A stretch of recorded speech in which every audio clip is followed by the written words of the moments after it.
اعوذ باللہ من الشیطان الرجیم، بسم اللہ الرحمن الرحیم۔ میں ہوں سید اقتدار علی خان۔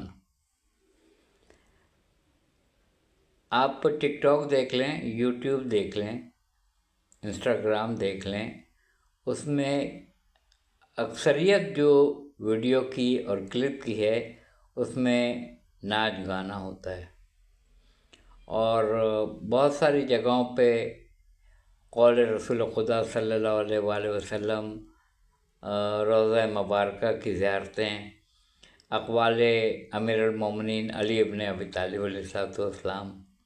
مجھے معلوم ہے کہ ان سب چیزوں کو بہت کم لوگ دیکھتے ہیں، کہ ان کو گلیمر پسند ہے، ان کو ناچ گانا پسند ہے، ان کو بیرون ممالک کے گانے پسند ہیں، پڑوسی ممالک کے گانے پسند ہیں، اس پر ڈسکو ڈانس وہ سب چیزیں پسند ہیں، جس میں گلیمر ہو، جس میں ناچ گانا زیادہ ہو، وہ زیادہ اٹریکٹ کرتا ہے۔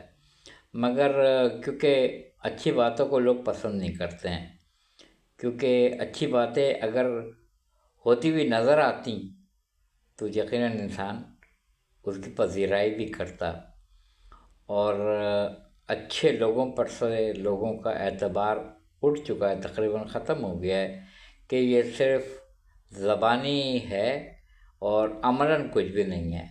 یعنی ان کا ظاہر تو بہت اچھا ہے، بولنے میں بھی اور شکل و صورت میں بھی، لباس میں بھی، اور ان کا ظاہر بڑا خوبصورت ہے، مگر باطن کیسا ہے؟ علامان الحفیظ۔ ہمارا باطن کیسا ہوگا ہمارا رب جانتا ہے۔ تو ایک چھوٹی سی گفتگو آپ کے سامنے پیش کرنی ہے، وہ ہے حق۔ اور حق کی تعریف، ڈیفینیشن اتنی وسیع ہے کہ شاید ہم مر جائیں اور اس کا حق نہ ادا کر سکیں، کیونکہ حق میں اس قدر چیزیں شامل ہیں، اور حق کا ماننا ضروری نہیں کہ ہر دنیا کا ایک ایک فرد مانتا ہو، ضروری نہیں ہے۔ یعنی رسول خدا صلی اللہ علیہ وآلہ وسلم پردہ فرما گئے ہیں، بظاہر موجود نہیں ہیں، لوگ نہیں مان رہے ہیں، یہود و نصارہ نہیں مانتے ہیں، اور دوسرے مسالک کے لوگ، دوسرے لوگ ہندو، سکھ اور جو خدا کا تصور نہیں رکھتے ہیں، جب وہ خدا کو نہیں مانتے ہیں تو اس کے رسول کو کیسے مانیں گے؟ جبکہ خدا بھی حق ہے اور اس کا رسول وہ بھی حق ہے، حق کو نہیں مانتے ہیں۔ رہ گئی بات کتابوں کو، تو کتابوں میں کہتے ہیں کہ تحریف ہو چکی ہے، اور اس کے بعد سے کہتے ضرور ہیں کہ زبور ہے، اس کے بعد توریت ہے، انجیل ہے، قرآن مجید ہے، صحیفہ موسیٰ اور صحیفہ ابراہیمی پڑھتے بھی ہیں اور مسلمان مانتے بھی ہیں، مگر یہود و نصارہ نہیں مانتے ہیں قرآن مجید کو۔ مانتے ہوتے تو کلمہ نہ پڑھ لیتے۔ انبیاء کو مانتے ہیں کہاں تک؟ حضرت عیسیٰ علیہ السلام تک۔ ہمارے نبی احمد مجتبیٰ محمد مصطفیٰ صلی اللہ علیہ وسلم کو نہیں مانتے۔ بعض رسول خدا کے بعد آل رسول پہ آ جاتے ہیں، بعض صحابہ اکرام رضوان اللہ تعالیٰ اجمعین پہ آ جاتے ہیں۔ چرند پرند شجر حجر مانتے ہیں، گرمی سردی خزاں بہار مانتے ہیں، فرشتوں کو مانتے ہیں، 7 آسمان بنائے مانتے ہیں، 7 سمندر بنائے مانتے ہیں۔ بے شمار ایسے لوگ ہیں آج بھی دنیا میں جو شیطان کی پرستش کر رہے ہیں۔ تو کیا خدا نہیں ہے؟ نہیں ماننے کا یہ مطلب تھوڑی ہوتا ہے کہ نعوذ باللہ خدا نہیں ہے۔ خدا کو نہیں مانتے، اچھا اس کے بعد سے خدا کو مان لیتے ہیں تو اس کے نبیوں کو سب کو مانتے ہیں؟ نہیں، حضرت عیسیٰ علیہ السلام تک مانتے ہیں۔ ہمارے نبی جو باعث تخلیق کائنات ہیں ان کو نہیں مانتے ہیں۔ تو کیا سارے لوگ نبی کو ماننے کے بعد سے، انبیاء کرام کو ماننے کے بعد سے اہل بیت اطہار کو مانتے ہیں، مولا کائنات کو مانتے ہیں؟ نہیں مانتے ہیں، تفریق کرتے ہیں، کہتے ہیں وہ اہل بیت میں سے نہیں ہیں، وہ اصحاب میں سے ہیں۔ اب کیٹیگری وائز دیکھ رہے ہیں، اب چینجز آتے جا رہے ہیں، یعنی کوئی ایسا حق جس کو سب مان رہے ہوں، یہود و نصارہ بھی مان رہے ہوں، جس کو مسلمان بھی مان رہے ہوں، مسلمانوں کے تمام فرقے مانتے ہوں، ہندو بھی مانتے ہوں، سکھ بھی مانتے ہوں، دنیا کا ایک ایک بشر جس حق کو مانتا ہے وہ حق ہے موت۔ نبی کو نہ مانیں، خدا کو نہیں مانتے ہیں، کتابوں کو نہیں مانتے ہیں، جنت جہنم کو نہیں مانتے ہیں، اہل بیت کو نہیں مانتے ہیں، اہل بیت کو نہیں مانتے ہیں، صحابہ کرام رضوان اللہ تعالی اجمعین کی بہت سی ایسی شخصیتیں ہیں جن کے لیے لوگ تنازع کھڑا کرتے ہیں اور پوری زندگی صرف کر دیتے ہیں، اختلافات پائے جاتے ہیں۔ امام زمانہ امام مہدی عجل اللہ تعالیٰ فرجہم کو کہتے ہیں دو نظریہ ہے۔ اہل تشیع کہتے ہیں کہ وہ بی بی نرجس سلام اللہ علیہ کے فرزند، امام حسن عسکری 11ویں امام کے فرزند، اور غیبت کبریٰ میں چلے گئے ہیں، قیامت سے پہلے، حشر سے پہلے وہ محشور ہوں گے، آئیں گے اور ان کا ظہور پر نور ہوگا۔ ہمارے اہل سنت بھائی کہتے ہیں کہ وہ پیدا ہوں گے، مانتے ہیں کہ وہ پیدا ہوں گے، مگر وہ یہ نہیں مانتے ہیں کہ پیدا ہو چکے ہیں پردہ غیبت میں۔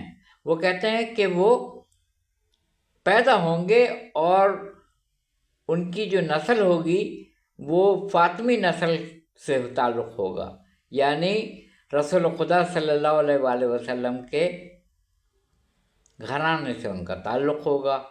تو یہاں بھی دو نظریے چلے، ایک نے کہا کہ وہ آ کے پردہ غیبت میں چلے گئے ہیں، قیامت سے پہلے ان کا ظہور ہوگا۔ لوگوں نے مجھ سے پوچھا کہ ان کی مدت حیات کیا ہے، یعنی وہ اتنے عرصے سے جو پردہ غیبت میں ہے تو ان کی اب حیات کیا ہو گئی ہے۔ میں نے کہا آپ مجھے حضرت عیسیٰ علیہ السلام کی حیات بتا دیں، آپ مجھے حضرت خضر علیہ السلام کی حیات بتا دیں، عمر، ایج، آپ مجھے حضرت الیاس کی ایج بتا دیں علیہ السلام کی، آپ حضرت شیش علیہ السلام، آپ یاجوج ماجوج کیا عمر کے ہو گئے ہیں۔ سورہ انبیاء میں ان کا تذکرہ ہے کہ قیامت سے پہلے ہم ان کو ظاہر کریں گے۔ دجال کی کیا ایج ہو گئی ہوگی، کبھی اس پہ تذکرہ نہیں ہوتا ہے، کبھی اس پہ تذکرہ نہیں ہوتا ہے۔ تذکرہ یہ ہوتا ہے کہ اگر امام مہدی ہیں تو ان کو دکھاؤ۔ تو سورہ یاسین میں اللہ تعالیٰ نے کہا کہ شیطان عدو مبین ہے، کھلا ہوا دشمن ہے تمہارا، اللہ حق المبین ہے، رسول مبین ہے، امام مبین ہے۔ بسم اللہ الرحمن الرحیم سورہ یاسین کی 12ویں آیت ہے، کل شین ایسیناہ فی امام مبین، ہم نے ہر چیز کو جمع کر دیا ہے، ایسا کر دیا ہے امام مبین پر۔ اب یہاں بھی دو نظریے چلے، کسی نے کہا امام مبین سے قرآن مجید مراد ہے، کسی نے کہا کہ امام مبین سے مراد 12 12 امام ہیں، کیونکہ رسول خدا صلی اللہ علیہ وسلم نے کہا کہ میرے بعد 12 سردار ہوں گے میرے خاندان سے، سند موجود ہے۔ تو کسی نے امام مبین کو قرآن کہا، کسی نے امام مبین کو مبین کھلا ہوا، واضح 12 امام ہوں گے۔ تو اسی ایک آیت پہ لوگ متفق نہیں ہیں، کوئی کہہ رہا ہے کہ یہاں امام مبین سے مراد قرآن مجید ہے، کھلی ہوئی کتاب۔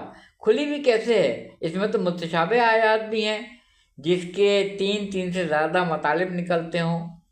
تو مبین تو اس آیت کو کہتے ہیں جس کے معنی بڑے واضح ہوں، نماز پڑھو، زکوٰۃ دو، صاحب استطاعت تو حج کرو، 2.5% زکوٰۃ دو، روزہ رکھو، یہ کھلی ہوئی آیتیں ہیں۔ یتیم کے مال کی طرف بھی نہ جاؤ، تو یہ آپ کو سمجھ میں آتی ہے کھلی ہوئی آیت مبین۔ مگر آپ کہتے ہیں کہ امام مبین سے مراد قرآن ہے، تو قرآن تو پورا سمجھ میں نہیں آتا ہے آپ کو الف لام میم سمجھ میں آتا ہے؟ آپ کو کاف یا عین صاد سمجھ میں آتا ہے؟ آپ کو ہا میم عین سین قاف سمجھ میں آتا ہے؟ 2 سورہ قرآن مجید کے ایک ایک حروف پہ ہیں، سورہ قاف، سورہ صاد۔ کوئی اس کا مطلب جانتا ہے؟ الف لام را جانتا ہے کوئی اس کے حروف مقطعات کے مطالب؟ تو پھر قرآن مجید امام مبین سے مراد اگر قرآن ہے تو پھر تو ہر چیز واضح ہونا چاہیے، ہر چیز کو پتہ ہونا چاہیے کہ یہ کیا ہے۔ اس کا مطلب ہے امام مبین سے مراد 12 ائمہ ہیں جو منصوص من اللہ ہے، وہ اللہ تعالیٰ کی طرف سے منتخب کردہ ہیں۔ نوح علیہ السلام کشتی بنائیے میری نگاہوں کے سامنے، پروردگار عالم یہ میری نگاہوں کے سامنے کہنے کی کیا ضرورت تھی؟ تو ہر جگہ ہے، جہاں ہم چہرہ اٹھا لیں تیرا چہرہ ہے، ہم جہاں تیرا چہرہ اپنا چہرہ اٹھائیں تیرا چہرہ ہے۔ پھر قرآن میں یہ کہنے کی کیا ضرورت ہے کہ میری نگاہوں کے سامنے کشتی بنائیے؟ یہ فکر انگیز جملہ ہے قرآن مجید کا۔ یعنی جب آپ ایک کشتی اپنی مرضی سے نہیں بنا سکتے ہیں تو ایک خلیفہ اور ایک قوم کا قائد، رہنما، امام آپ کس طرح اپنی مرضی سے بنا سکتے ہیں؟ نہیں بنا سکتے آپ نہیں بنا سکتے۔ بات ہو رہی تھی کہ اللہ تعالیٰ حق مبین، اس کا رسول مبین، امام مبین، کتاب مبین، اور شیطان جس کو اللہ تعالیٰ نے کہا ہے کہ یہ عدو مبین ہے، کھلا ہوا دشمن ہے، نظر آیا کبھی؟ مبین اللہ نے کہا ہے کہ واضح، کبھی نظر آیا؟ کبھی نظر نہیں آیا۔ آپ کو شیطان جو چھپا ہوا ہے، جس کو اللہ کہہ رہا ہے کہ عدو مبین ہے، کھلا ہوا دشمن ہے، آپ کو اس پہ اصرار نہیں ہے کہ وہ اگر کھلا ہوا ہے تو ہمیں دکھائی کیوں نہیں دیتا ہے؟ آپ کو زور اس چیز پر ہے کہ امام مہدی اجل اللہ تعالیٰ فرجہم اگر مبین ہیں، امام مبین کھلے ہوئے ہیں، تو وہ نظر کیوں نہیں آتے ہیں؟ وہ کتنی ایج کے ہو گئے ہیں؟ آپ نے کبھی یہ نہیں کہا کہ حضرت عیسیٰ علیہ السلام کی کیا ایج ہے، ان کی کیا عمر ہے، حضرت خضر کی کیا عمر ہے؟ آپ نے یہ نہیں کہا حضرت الیاس کی عمر کیا ہو گئی ہے۔ آپ ہمیشہ اس چیز کی پیروی کرتے ہیں جو متشابہ ہے، جس کے مطالب 3 سے زیادہ نکلتے ہوں۔ آپ وہ لوگ دنیا میں فساد پیدا کرتے ہیں جو محکم کو چھوڑ کے متشابہ آیات کی پیروی کرتے ہیں۔ قرآن سے پڑھ رہا ہوں یہ باتیں ساری، قرآن سے۔ اسی سورہ یاسین میں اللہ تعالیٰ نے کہا بسم اللہ الرحمن الرحیم وما علینا الا البلاغ المبین، بس اے رسول آپ کے ذمے پیغام پہنچانا تھا، وہ آپ نے پہنچا دیا، اور صاف صاف پہنچا دیا، خوشخبری بھی دے دی اور ڈرا بھی دیا آپ نے۔ جہاں